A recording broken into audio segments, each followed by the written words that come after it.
Okay, so the next one is about cabasas or calabasas. Is that how it's said in English?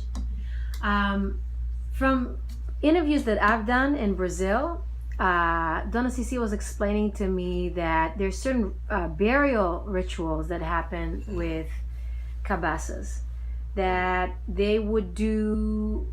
They would put certain belongings or something of the deceased in it, and they will wrap it in a white cloth, and they'll pay somebody to go and take it to the middle of the ocean, kind of like you came here over these waves, I'm going to put you back on those waves and you can go home.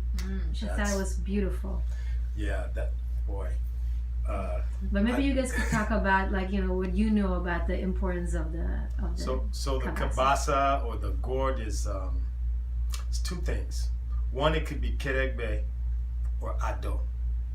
Ado is a gourd, and you'll see them in Brazil. It's similar to this, but it's closed on top, or it may have a lid. But it's called ado. So you will see the warriors with ado all over them. Like the tiny ones. Yes. So ado, Oshosi may wear them, Ogun may wear them, Babaluaye may have them because there's medicine inside of these. Osain, no? Osain, yes, thank you. They will have medicine inside of the ado.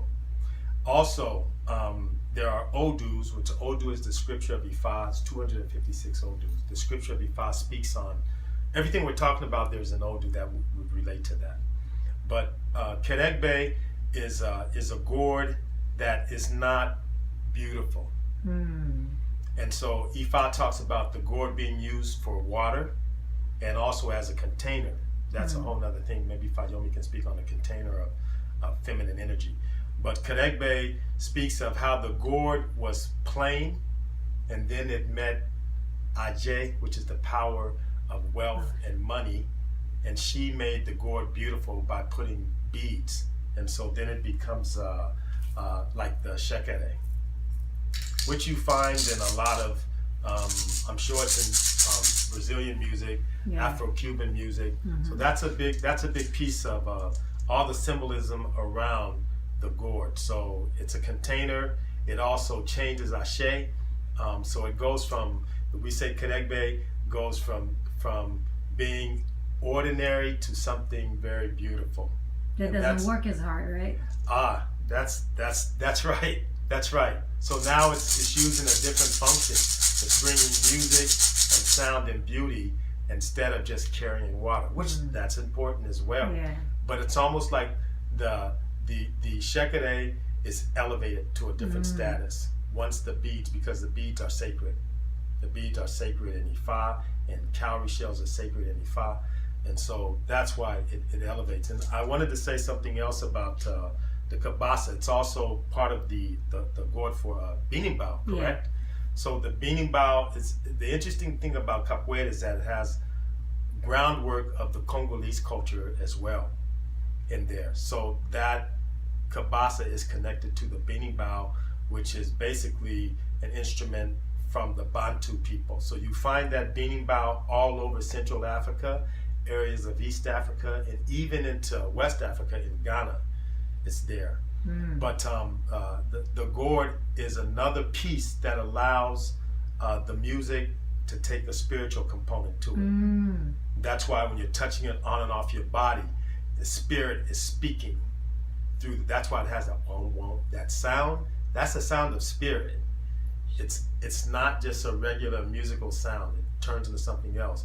So I just want to say that there's the interesting thing about capoeira is as a layer of a Congo piece, and then it has the West African / Yoruba piece that's laid on top of that. So capoeira is very, very interesting culturally within the African diasporic culture. It's very interesting with those combinations. And even to get deeper into that, you would probably talk to someone that's really well versed in Congolese culture. There's a lot of good scholars on that, but capoeira is very unique. But we're talking about the Ifa connection because, like you said, the songs and the symbolism, and we can talk about the drumming and the agogo. But Iya, you wanted to mention something? Oh well, you know, in Ifa, containers and gourds are very very sacred to us. And the container in general in Ifa, what represents the womb and what's hidden, and also speaks to the sacred feminine. A lot of our deities are feminine, but also the power beyond just the deities, but just the power of the woman and the womb, which is where we all came from. So containers are very important. They hold all of the orishas, irumole, they hold our spiritual tools. And there's deeper meaning to that because they also represent the mystery and the secrets. And we believe that, women hold those mysteries and those secrets. And in Ifa, everything is balanced. So, but yeah, the gourd and this sense of a container that can hold things is very important and instrumental in Ifa.